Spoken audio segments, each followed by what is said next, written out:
গাবতলী বেড়িবাঁধ হতে BGB market পর্যন্ত ইট বালু ও পাথরের আড়ত ঘর সহ আশপাশের অবৈধ দখল উচ্ছেদ অভিযানে নেমেছে ঢাকা উত্তর সিটি কর্পোরেশন। অভিযান পরিচালনা করছেন ডিএনসিসির প্রশাসক। সেখানে আছেন সহকর্মী আরিফুল ইসলাম, তার কাছ থেকে জানব বিস্তারিত। আরিফ, এখন পর্যন্ত কতগুলো অবৈধ স্থাপনা চিহ্নিত এবং উচ্ছেদ শুরু করেছে, আর এই বিষয়ে আর কি তথ্য আছে জানাবেন? সকাল ঠিক 10টার কিছুক্ষণ পরেই ডিএনসিসির পক্ষ থেকে ডিএনসিসি যে প্রশাসক রয়েছে মোহাম্মদ এজাজ, তার নির্দেশনা বা তার পরিচালনায় করা এই ডিএনসিসির বা ঢাকা উত্তর সিটি কর্পোরেশনের পক্ষ থেকে কিন্তু এই অভিযান পরিচালনা হচ্ছে দীর্ঘদিন পর। বিশেষ করে এই গাবতলী পশুর হাটের আশেপাশে যে অবৈধ স্থাপনা ছিল, বিশেষ করে দোকানগুলো যে ছিল, সেই দোকানগুলোকে কিন্তু দুমড়ে মুচড়ে ভেঙে ফেলেছে। আপনারা দেখতে পাচ্ছেন শুধু মাত্র এই যে গাবতলী যে পশুর হাট থেকে শুরু করে বিজিবি মার্কেট পর্যন্ত, মানে হচ্ছে আপনার যেটা এই গাবতলী বেড়িবাঁধের যে সড়কটি রয়েছে, সেই সড়কের বিজিবি মার্কেটের পুরো জায়গাটি জুড়েই কিন্তু অবৈধ স্থাপনায় ভরে গেছে বলা যায়। কারণ ইট, বালি, সিমেন্ট, রড সহ বিভিন্ন নানা বিষয়গুলো কিন্তু এখানে রেখে দিয়েছে। সেইগুলোই কিন্তু তারা সেই জায়গাটা অবৈধ স্থাপনা উদ্ধারে বা অবৈধ স্থাপনা সরানোর কাজে তারা কিন্তু এই আজকে মোটামুটি বলা যায় যে সারাদিন তারা কাজ করে যাবেন বা অভিযান পরিচালনা করে যাবেন। আমি একটু কথা বলতে চাই এখানে। একনল হ্যান্ড ওয়াশ 100% প্যারাবেন ফ্রি, তাই নিরাপদ হাতের জন্য আস্থা রাখুন একনলে।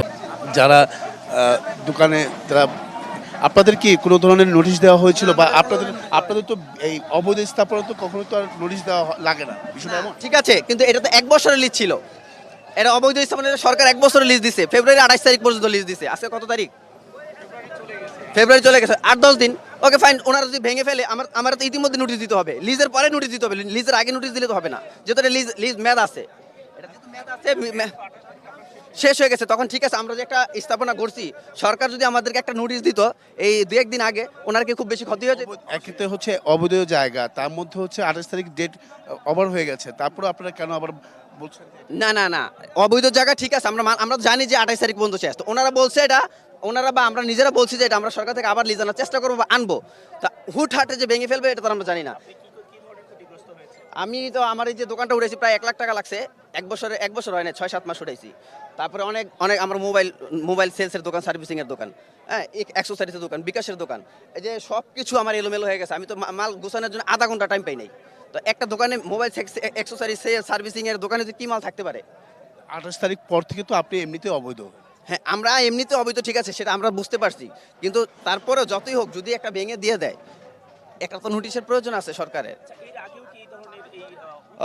সাথে মূলত হচ্ছে এখানে যারা ব্যবসা করতেন বা যাদের দোকান ছিল, সেই দোকানগুলোতে যে মালামাল ছিল সেগুলো সরানোর যে সময় দেওয়ার যে বিষয়টা, সেটাই কিন্তু তারা অভিযোগ করছেন। যেহেতু গত মাসের 28 তারিখে তাদের যে মেয়াদ বা তাদের যে 1 বছরের যে একটা মেয়াদ ছিল, সেটা কিন্তু শেষ হয়ে গেছে। তাই তারা এমনিতেই এই সরকারি জায়গাতে অবৈধ স্থাপন করেছেন।